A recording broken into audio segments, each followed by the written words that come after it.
Ms. Smriti Irani, there is a narrative that is being built, and the Prime Minister referred to this as foreign, ideology, foreign destructive ideology, a new FDI that's coming into the country. Do you think political parties in India, especially the Congress party and Mr. Rahul Gandhi, have added to the narrative that is now being set abroad? When tweets of Rihanna or Greta Thunberg came in, do you think our own politicians are adding to that narrative? The position I'd like to take on this question, Navika, is going to be extremely personal. And I say this because this clarity needs to be brought out that I don't speak on behalf of the government on this particular question. Dial back a little and see when Narendra Modi as Chief Minister of Gujarat spoke of the Vibrant Gujarat Summit. Dial back to a time where there was a segment supported by the then UPA government at the centre which tried to bring disrepute to Gujarat, to Narendra Modi as Chief Minister, because investment was flowing into state. Now look at a position ever since India has declared itself as to be an aspirational economic power with an aim of a $5 trillion economy.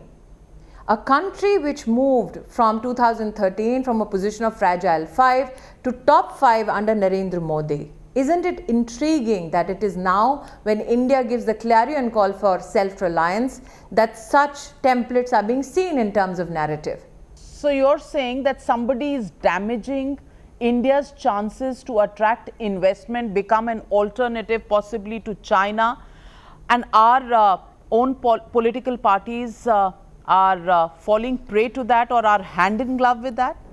I will only say this, that post the pandemic, there has been a lot of investment that has been attracted into India because of many reform policies that have been undertaken by the Narendra Modi government. From the labour reform onwards to agricultural reform, onwards to also, I think we need to reflect on the national education policy that came to the fore after 30 years. The fact that a government of a 1.3 billion plus people not only took care of the challenges that emanated from a pandemic, but also incessantly applied itself to reform, I think is something that needs to be celebrated. Obviously, it caught an attention worldwide. The fact that India took care of its own and at the same time indulged in COVID diplomacy, supporting 160 nations across the world, is not a fact that should be ignored.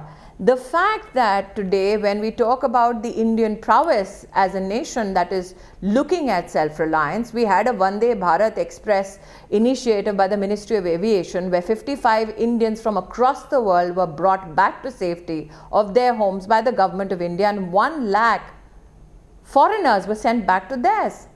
These kind of engagements, these kind of administrative marvels obviously have irked some. I will not here be irresponsible enough to say that political parties in India are not wise to what fact is staring them at the face. I think that they are being political about certain stances because it serves their vested interests. It is a shame that in Mr. Gandhi, as you have articulated many a times, in Mr. Gandhi, the Congress has found a leader who pre-pandemic went to a university in the national capital and supported Bharat ke tukde honge wala nara. It is a tad bit disappointing that the Congress party is now thrust with a leader who will question the Indian army with regards to strikes in enemy territory. So the fact that Congress has to deal with that disappointment is left to the Congress party. What we as a nation state, what we as citizens need to do is to be vigilant.